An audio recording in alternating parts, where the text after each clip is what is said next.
Brest, depuis quelques temps, depuis que l'histoire du stade se pose, c'est un peu plus erratique, quoi. C'est un peu plus compliqué. C'est pas forcément évident, même si le match contre Rennes aurait tendance à prouver le contraire, mais c'est pas évident de gérer la pression des attentes, et que là, elles sont quand même énormes. Je sais que le calendrier n'est pas défavorable, mais le calendrier est quelque chose auquel je ne crois pas forcément en fin de saison. Et Lille est sur une dynamique, assez impressionnante avec des joueurs de très haut niveau. Donc, c'est aucune certitude, hein, mais je vois Lille passer devant Brest. Mon ami Bernard, vous aussi voyez, alors c'est Brest qui flanche ou c'est Monaco qui flanche? En tout cas, c'est Lille que vous voyez finalement, hop, terminé sur le podium. Déjà, il faut que Lille finisse très fort et que Brest flanche, non? C'est ça, il faut la conjonction des deux. Un peu, ouais. Mais, non, mais parce que déjà, ils ont fait le plus dur, les Brestois, ce qu'on disait tout à l'heure, la peur de gagner des tennisman, ils l'ont un petit peu eu, donner cette impression-là. Là, ils font un final, un match extraordinaire dans le derby breton, Roison Park, et ça y est, ils y sont, quoi. Ça y est, ils ont marqué l'histoire de la Ligue 1 et l'histoire de leur club. Ils sont en Coupe d'Europe. Et je pense qu'il va peut-être y avoir inconsciemment une petite décompression. Et pour avoir un peu vu jouer Lille ces derniers temps, je trouve qu'ils finissent en boulet de canon, quoi. Et que tu sens qu'ils sont animés par une espèce de volonté commune d'arriver sur ce podium. ils ont une profondeur de banc aussi qui est sans commune mesure avec celle du Stade brestois. Donc je les vois finir sur le podium, moi. Régis, vous voyez que non, rien ne va changer. Non, je pense que j'ai pronostiqué le statu quo. Pas toi. Non, mais pour une raison, avant tout pour une raison de calendrier, contrairement à Damien. Déjà, il y a un Lille-Lyon. Et je trouve que Lyon, en ce moment, c'est très, très, très difficile à jouer. Le prochain match, c'est Lille-Lyon. Lille finit contre Nice aussi. Ça fait quand même 2 matchs extrêmement difficiles. Ouais. Et alors que Brest a quand même un calendrier avec Nantes, Reims et Toulouse qui est assez soft. Et je pense qu'un point d'avance, plus un calendrier favorable, plus la dynamique, plus le fait qu'il reste 3 matchs, dont 2 à domicile, je crois au statu quo. Karine, statu quo? Ah oui, moi je suis pas du tout d'accord avec le côté Brest va s'effondrer. Il y a un point d'écart. Je n'ai pas dit s'effondrer, non, mais sauf que moi je trouve que dans le contenu des c'est ton matchs, côté breton qui ressort. comme Éric Roy le disait, toute la saison on s'est dit ça va s'arrêter, ça ne s'est jamais arrêté. Contre Lyon, il n'y a pas de défaite normalement. Alors ok, ils mènent 4-2, ils sont revenus à 4-4, mais au final, il y a quand même des problèmes d'arbitrage. Ce qu'ils arrivent à faire hier en termes de mental, c'est exceptionnel. Lille, ils avaient un match très important contre Monaco, ils l'ont perdu. Donc moi, je ne vois pas pourquoi Brest ne serait pas en capacité de faire le nécessaire pour rester 3e. Deuxième question, pour disputer la Ligue Europa, Nice est 5e. Alors est-ce que le plus dur est fait? 4 points d'avance sur Lens. Oui. Quand même. Hein. Régis, c'est beaucoup quand même, 4 points d'avance à 3 journées de la fin. Nice, entre la 3e entre la 4e et la 6e place, oui, on a l'impression que c'est ficelé pour Nice. C'est ficelé? Si c'est ficelé, on passe. Ce n'est que mon avis. Lens, OM, OL, donc pour la Coupe d'Europe, C3 ou C4, soit la Ligue Europa, soit la Ligue Europa Conférence. Il y a 3 clubs populaires, Lens, OM et l'OL, qui sont en lice. Premier, il n'y a que 2 places au maximum. Alors, qui va passer à la trappe? Il y a une inquiétude chez certains chroniqueurs de l'équipe du soir, c'est pour l'OM. Karine, Bernard et Régis. Karine, inquiétude pour l'OM. Pourquoi? Oui, j'aurais mis Marseille-Lens dans le même package quand même, parce que je trouve que Lyon, comme le disait Régis, est quand même en pleine bourre. Ils marquent beaucoup de buts, ils ont une confiance incroyable, des renversements de match. Marseille, ce qu'ils ont fait hier, c'est important, mais c'est vraiment au forceps. Ils sont au bout du rouleau. Ils ont la Coupe d'Europe en plus. Donc pour moi, c'est Marseille et Lens qui m'inquiètent le plus. Et vu qu'il y a une différence de points, je ne suis pas sûr que Marseille arrive à prendre davantage de points que les Lensois. Je pense que les deux vont caler. Bernard, vous avez acquiescé au niveau de la Coupe d'Europe, mais il y a un aménagement du calendrier fait par le Conseil d'administration de la Ligue, puisque Marseille recevra et accueillera et ira à l'Atalanta Bergame sans jouer le week-end prochain. Mais ils joueront ces matchs. Oui. On ne les a pas dispensés de matchs, tu me rassures. C'est-à-dire qu'il y en a pour un, il reste 3 matchs, et pour l'autre, il en reste 5, si tout va mal. Oui. Si tout va mal. On espère qu'il y en aura un 6e. Et quand tu vois... Parce que tu vas à la finale en plus. Et quand tu vois... oui, je vais voir Milan-Liverpool. Exactement. J'ai un ami sur ce plateau que je ne dénoncerai pas qui m'a proposé d'aller voir la finale de la Ligue Europa, Milan-Liverpool. Ouais. Un match. Il avait le nez. un visionnaire du football. Revenons à Marseille. Ouais, non, mais ça fait 2 matchs de plus à haute intensité, de très haut niveau, avec une place en finale de Coupe d'Europe, quand tu sais ce que ça représente dans l'ADN de ce club-là. Donc tu vas bouffer énormément d'énergie. En plus, l'Atalanta Bergame, contrairement à ce que tout le monde pense, c'est une très très bonne équipe. Et que tu as un effectif qui tire la langue en cette fin de saison, quoi. Donc je pense que ça va leur coûter leur qualification en Coupe d'Europe. Et puis ils se retrouvent quand même à 2 points de lance. Et puis Marseille, Lyon, on l'a dit, Lyon, ils déroulent en fin de saison. Je ne vois pas comment ils vont pouvoir dépasser Lens et résister à Lyon. Alors, c'est vrai que c'est admis que l'OL fait une deuxième partie de championnat formidable pour l'Olympique Lyonnais. Hein. Lille-OL, ça sera lundi prochain. Et Eric, vous dites que ce Lille-OL, c'est capital, mais capital pour l'Olympique Lyonnais. Ben oui, parce que si dans le même temps les autres gagnent, il y a un trou à se faire. Et puis, ils vont 2 fois dehors. Bon, on dit bien sûr. C'est Clermont. Non, mais l'OL va 2 fois dehors. Oui, Lille et Clermont. Oui, mais Clermont joue son maintien.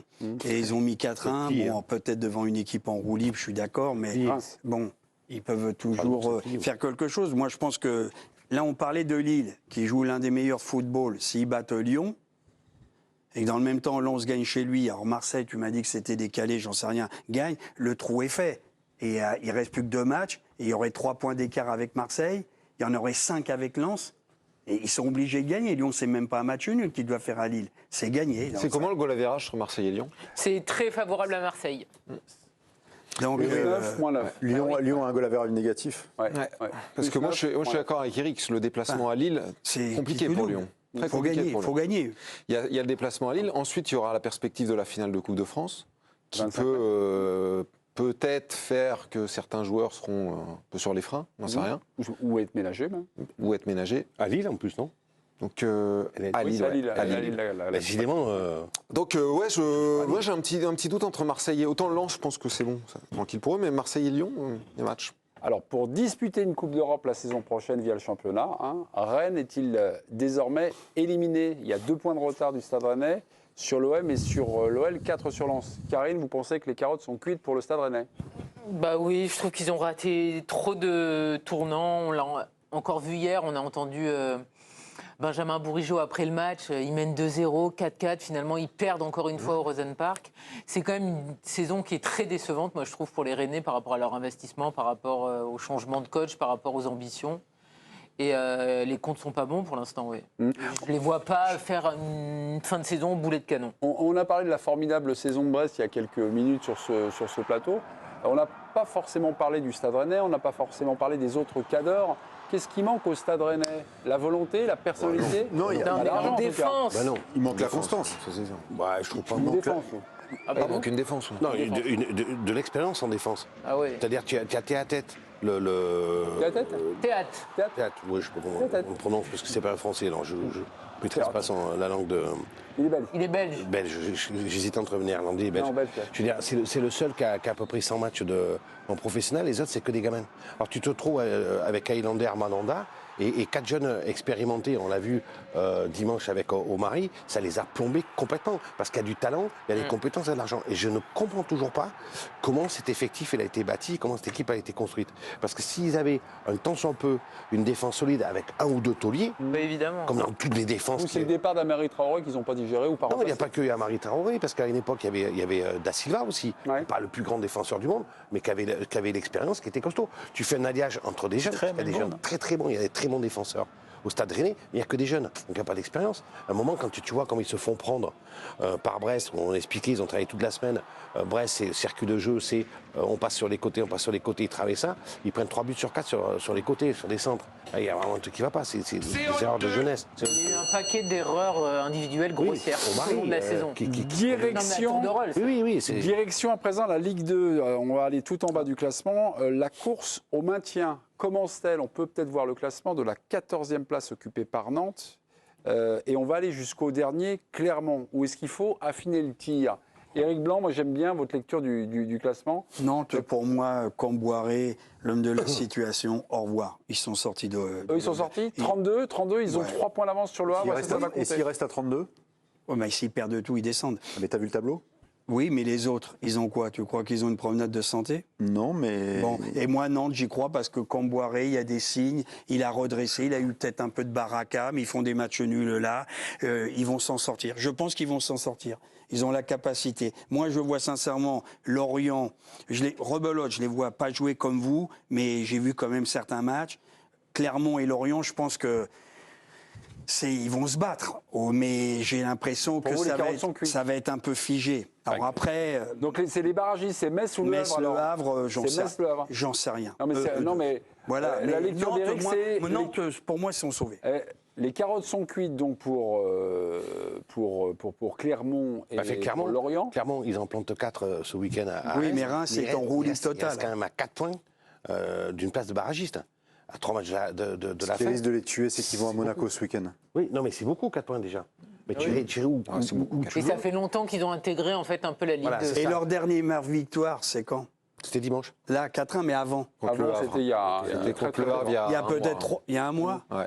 longtemps. Après, c'est vrai que moi je suis d'accord avec Eric. Je pense que Nantes, je crois pas que Nantes reste à 32 points et sur les 3 matchs, je pense qu'ils prendront moins. Brest-Nantes, Nantes-Lille, Monaco-Nantes. Il est horrible. Ouais, mais je pense que par exemple Nantes est capable Oui, mais de faire un truc. Oui, mais à Ils l'extérieur, ils sont sont capables en de train de verrouiller. 3 équipes, d'un groupe éto de 3. Donc tu enlèves déjà un match. Il ne restait plus que 2. Il fallait qu'ils prennent au moins 1 ou 2 points sur les 3 derniers Non, mais matchs. sinon, on prend 1 point à 33, ça passe. Oui, ça devrait S'ils passer. n'en prennent pas.